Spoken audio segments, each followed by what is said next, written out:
Hey guys,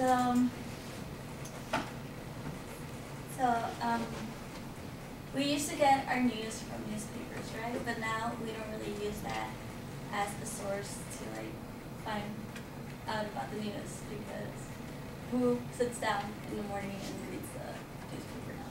Almost nobody. So, how do we get our news? Our news is usually always on our smartphones. And it's not like we go and, unless we're doing a research paper, it's not like we go and like through engines and like look for today's news. We usually don't do that because it already comes up in our social networks, Instagram, Snapchat, whatever. We're always on the latest on what Damn Daniel is, or the latest ignorant thing that Trump has said. But so we always know, we're always up to date, and we always have daily conversations with other people about things that are going on. And like I said, unless we're doing research, one is not willingly going to go into the search engines and look for news. And a platform who has it all and knows it all is BuzzFeed. And I know most of us, or I hope most of us know about BuzzFeed, unless we like live under a rock or something. It is everywhere, so yeah. So today I want to define what BuzzFeed is, explain its purpose, and review the impact it has made to our everyday life. BuzzFeed is a cross-platform global network that is used as news and entertainment that generates 6 billion views each month according to BuzzFeed's website. So this is what the website looks like. And BuzzFeed creates and distributes content for a global audience and uses technology to create a conversation between people. So like I said, BuzzFeed comes up in like all our social media. So we always have something to talk about. And I don't know about you guys, but when I'm bored, I usually just go into BuzzFeed and then take a whole bunch of quizzes. So that's what we could see here. We could go either to news, BuzzFeed Live, entertainment, quizzes, videos, and they have almost everything like you're searching for. If you're searching for something that's like political or like or just like funnier, you could all see it here.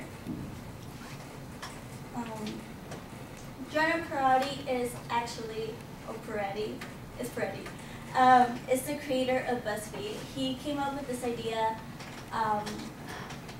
in 2006 when he went viral. Well, it's not really viral. It just went through like the AOL, and like everybody passed it on. And he started thinking like, oh, like how can this simple little email go like to everybody? And he wanted to work with that, and he investigated how to like make viral things go viral, or like things go viral. So he started working at Huffington Post, and he started learning about how what people share and why people share things. And then he started getting money to actually create BuzzFeed. So he started off small, and now he's in over 11. He's in like over 11. What's it called? Oh my God. Like global, and he's in the larger global scale. So here we could see this is the U.S. views, and this is the overall views. So in total, we have 178 million global unique views. And this is just in over a month. So that's a lot. He is very popular. BuzzFeed is very popular with younger people in terms of audience, and estimated 24% range between the ages 18 through 24. According to journalist Kate Hawkins. So for our college student, like for our age, we like BuzzFeed a lot. So from 18 to 24 is the people who usually look at BuzzFeed. things the most. Another thing is that BuzzFeed is, like, its purpose is to be relatable. People like to share things that are relatable. Social networks now allow individuals to spread the word with enormous efficiency. The most popular or most viewed video on BuzzFeed is if Disney princesses were real, which shows that a lot of people want to get out of the real life and see funny things just like that. And it has over 55 million views. And also there's articles in BuzzFeed's website such as 9 steps you can take to avoid boob sagging, which may not be relatable to everybody, but it still shows that it's talking about things that we all should be talking about. So, such as like when you accidentally drop your phone on your face, everybody can relate to that, or it has happened to most of us. And then we go into why it impacts our everyday life. Thanks to, these guys are the Try Guys, and they're guys from BuzzFeed videos, and they try a whole bunch of things. Even though they're trying to be funny, they avoid us doing crazy things, such as guys trying on swimsuits from Victoria's Secret and stuff like that. And then they also pertain to real news, to news that we should all be talking about, and sometimes are a little hesitant about talking. So they get us talking, and they get us, they support a lot of important things. So in conclusion, BuzzFeed is our newspaper today. It is the platform to escape from reality or to emerge into it. They make it for our generation to care, and so far we are caring, so let's keep at it.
Carlos, you here?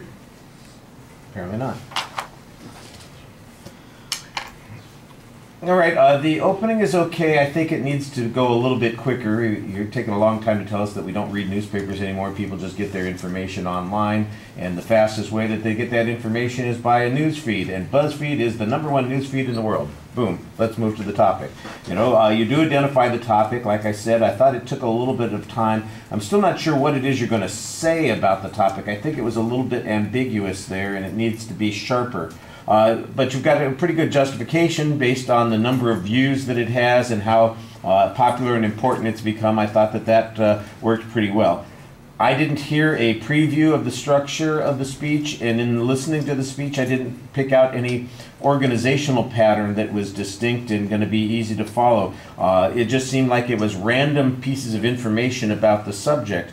At the beginning, it sounded like it was going to be kind of a chronological process, because we're going to start with how BuzzFeed originated, and we're going to talk about how it was developed and how it grew, and then to what we're doing today. But after you get into that opening section where you start to explain how it showed up, after that it's just random things about BuzzFeed.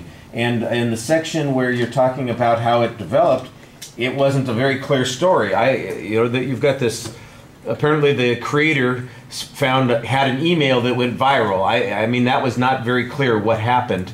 Your description of it is not, you know, complete. I think there's a story there. I just don't think that you told the story. Yeah. It came out a little bit awkward. So maybe, you know, you don't have to tell the whole story, but maybe there's an email that suddenly he noticed went viral, and he said, "How does this happen?" And he says, "This is a good idea for a media platform. This is how," and he wants to learn about it. So he got involved with the Huffington Post, and he discovered how they did these kinds of things. And so, based on his experience there, he created BuzzFeed, which is designed to meet all these sorts of things.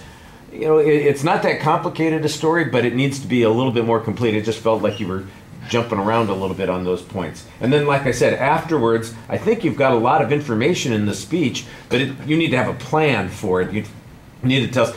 Let me tell you first about, you know, the different sections that are available on BuzzFeed. Obviously, there's the news section. That's how we got started talking about this. But you also have the quizzes, and you also have the videos, and you have original content that they develop that are all for entertainment purposes. Let me tell you a little bit about what some of the quizzes are like. Let me tell you a little bit about some of the entertainment things that they do. As it was just, some of it just seemed random. I'm hearing about the, you know, what Disney princesses would be like and the Try Guys, and I'm going, okay, well, this is a news site. This is where people are getting their news, and their news is about guys in their in Victoria's Secret underwear. Obviously, that's a different section of the site, I assume.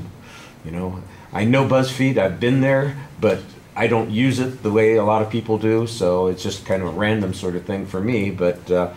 So I'm probably a good audience for this speech. Everybody else probably already knows all the things that you're talking about. I should be the one that you should, you know, explain to the old guy in the back of the room who doesn't necessarily know what's going on this particular site and how it all works and how you could explore it, something like that. I did like on the visuals, I liked that you had the home page at the beginning so you could show us a little bit about the kinds of content that they have there. I thought the images were shown at appropriate times. That is effective, and that they're good large images, but they need to be integrated a little bit more into the things that you're talking about and work with that organizational structure. They could help you organize this speech a bit more. On delivery issues, you need to be a little bit more confident and a little bit more certain as to where you're going. You feel hesitant the whole time that you're speaking. Sometimes like you aren't quite sure what your next point is, which makes it sound like you haven't planned it. And I know that you've planned it, but it doesn't feel like you've practiced it or worked it out. And maybe that's the issue, that it needs a little bit more rehearsal, and that would solve some of those problems. All right. Thank you.